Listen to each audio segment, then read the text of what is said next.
नमस्कार दोस्तों। आज हमारे आदरणीय सभी गुरुजन जो एसएससी फेज जो 13 है उसमें एग्जाम में जो धांधली हो रही थी और किसी सेंटर इतना दूर दे गया था, जो अभी जेंडर चेंज हुआ था उसकी असफलताएं, और रेलवे में भी मतलब हर एग्जाम सिस्टम का जो इन्होंने मजाक बना के धर दिया उसके खिलाफ आदरणीय सभी टीचर हैं, अभिनय सर, राकेश यादव सर, जो भी तमाम टीचर हैं, गगन सर, पवन राव सर, नीतू मैम, तो डीओपीटी मिनिस्टर से मिलने के लिए और उन्हें ज्ञापन देने के लिए, ताकि कि उन्हें जो चल रहा है इस व्यवस्था उसके खिलाफ थोड़ा सा एक्शन लिया जाए। तो उन्होंने बिल्कुल शांतिपूर्ण तरीके से कोशिश की थी जाने की, लेकिन उन्होंने बिल्कुल शांतिपूर्ण तरीके से था, लेकिन वहाँ की पुलिस ने उन पर लाठियाँ बरसाई हैं और बहुत सारे हमारे जो गुरुजन उनको चोट भी आई है, और शिक्षकों के अलावा जो छात्र थे वहाँ पर उन पर भी लाठीचार्ज किया गया और बहुत से छात्रों को भी चोट आई है। तो ये कैसा तंत्र आ गया कि जो ना शिक्षकों की सुन रहा है ना छात्रों की, तो बात ही छोड़ो, जो शिक्षक है जो छात्रों के लिए आवाज उठा रहे थे वहाँ किसी की कोई नहीं सुन रहा है। और जो आप भी अपनी आवाज उठाइए, क्योंकि अपने हक की लड़ाई लड़ने ही हमारे गुरुजन वहाँ पे गए हुए हैं, और अगर अभी इस टाइम अपने अपने हक की लड़ाई नहीं लड़ी तो शायद ही कोई भी गुरुजन अपने साथ नहीं आ पाएगा। Thank you so much.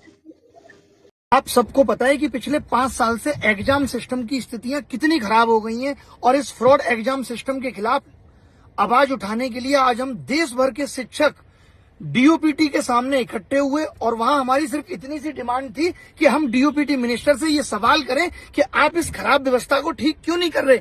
आपने हर एंगल से इस युवा को अपने कमाने का जरिया क्यों बना लिया है, और इस चीज को करने के लिए बहुत शांतिपूर्ण तरीके से शिक्षकों ने अपनी मांग रखी। उसके बावजूद भी दिल्ली पुलिस ने आकर के शिक्षकों को गलत व्यवहार किया, पीटा, लाठियां चार्ज की और बस में भर के ले गए। और दुख की बात है कि बस में भर के कहां ले गए ये अभी तक नहीं पता, कहां ले जा रहे, कब छोड़ेंगे, मोबाइल इस्तेमाल नहीं करने दे रहे। ये कितने दुर्भाग्य की बात है कि आज इस देश के शिक्षक को भारत सरकार के हाथों पिटना पड़ रहा है।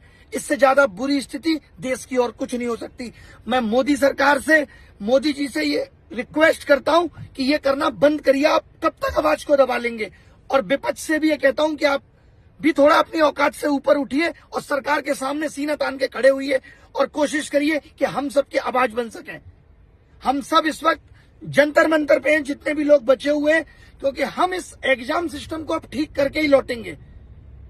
तो सरकार को मानना तो पड़ेगा, आज नहीं कल मानेगी सरकार। कब तक हमारी आवाज दबा देगी? बहुत दिनों तक नहीं दबा पाएगी। मैं दावे के साथ कहता हूं हमारी लड़ाई गलत के खिलाफ है। इतना गलत सिस्टम में हो रहा है जो कि माफी के योग्य नहीं है, और ये सहते सहते सहते आज स्थिति ये आ गई है कि एक बच्चा कीबोर्ड और माउस की भीख मांग रहा है इस खराब सिस्टम से। तो जिन शिक्षकों को भी आपने गिरफ्तार किया है, जिनको आप बस में लेके यहाँ वहां घूम रहे हैं, ये इससे बड़ी कायरता और कुछ नहीं हो सकती। आपके मुंह पे तमाचा है कि आप अपने बारे में सुनना ही नहीं चाहते। जो आपके बारे में आपकी गलतियों को बताना चाहता है, आपको लगता है बस इस आदमी को अंदर कर दो। और कितनी आवाजों को आप दबा लोगे? पूरा देश इस वक्त परेशान है आपकी इन हरकतों से। हर पूरे देश का बेरोजगार युवा हम सबके साथ खड़ा है, और हम ये लड़ाई जीत कर ही दिल्ली से जाएंगे।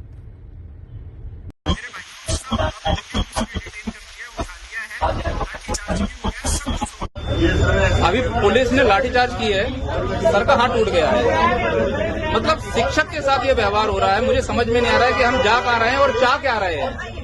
नीतू मैम को पकड़ लिया है, अपने सर पता नहीं कहाँ है, राकेश सर को रिटेन कर दिया गया है। सर हमारा हाथ टूटने से ज्यादा खतरनाक क्या है कि महिलाओं, जितनी भी महिलाएं टीचर्स है ना, उनके साथ इतना बुरा व्यवहार किया गया है। ऐसा लग रहा है कि मतलब इस देश में ना कुछ बचा नहीं है, ना महिलाएं देख रहे हैं, ना लड़की, ना बहन बेटी, सब कुछ, सब तार तार कर दिया इन लोगों ने। उन्हें ना महिला से मतलब, ना शिक्षा से मतलब, उन्हें वोट से मतलब है, और कोई उनसे सवाल ना पूछे। नहीं पूछोगे तो ऐसे ही कूटे जाओगे।